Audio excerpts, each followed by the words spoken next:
The EP is out. The EP is out. If you haven't listened or heard, Ainae Ethiopia Nielsen has released an album, That's Me, a 5-song EP that I need you to listen to. If you haven't, see this as a notification to pause this video and go listen and then come back.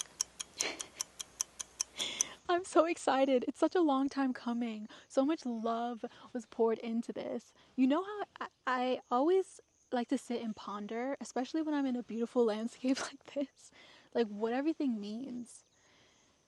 Because I'm coming to a point where I am getting out of my own head and allowing my art to speak for itself before I start to overthink.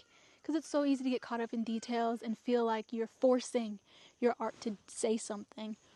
When in reality, my music, your art, whatever the case may be and what you love, it has its own direction and it keeps pulling me in that direction. Like my first EP was called Contort.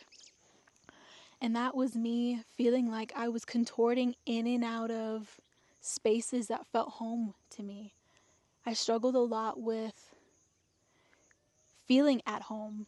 Like I still to this day, when I feel uncomfortable or I'm not having the best day or something's going on at home, I literally say, I wish I could go home. I want to go home. And I'll be sitting right in my bed. I always wonder what that means. But that's what that EP represented. And volume 1, this EP, growth, first of all. Second of all, it's me coming to terms with and me seeing life in a fantasy. As you grow up, you're kind of putting on other people's glasses, their eyes, their perspective, their heartbreak, their mistakes.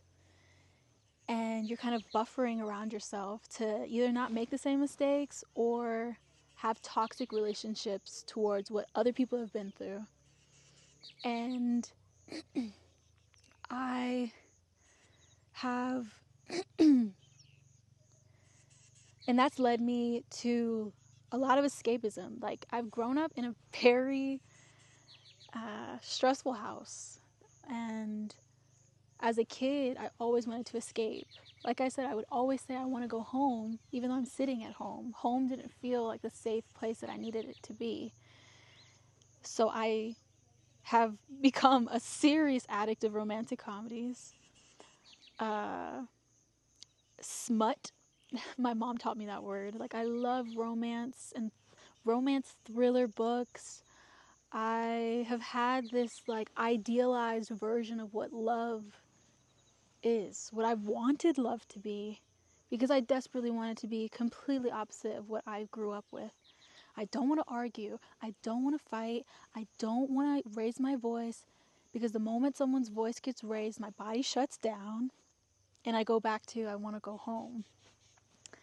And so I've gone through a lot of stages in my life to like shed that layer of fat, shed the layer of I want to be completely opposite of what I've been around, completely shed the fat of fantasizing what romance and love are for myself, shedding the fat of walking around with everybody else's perspectives and forming my own, viewing life based on myself and what I want and what, instead of considering so many other people and how it affects other people. This is really long-winded, but volume 1 is me in the fantasy world of it all. It's me diving deep into what I wanted love and life to be, wearing so many different glasses of what I envisioned. You know? When I put on another Cinderella story, that moment where what's her name? Where Hilary Duff goes outside to dance for the first time with her Prince Charming. Just feeling so caught up and like, oh my gosh. Or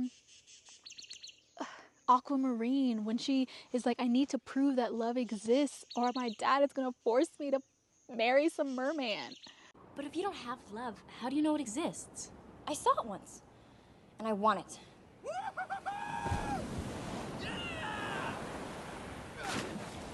With him. I like the way you move. I feel. And she's like, you don't love me? You don't love me? When they're on that bridge? If you know, you know.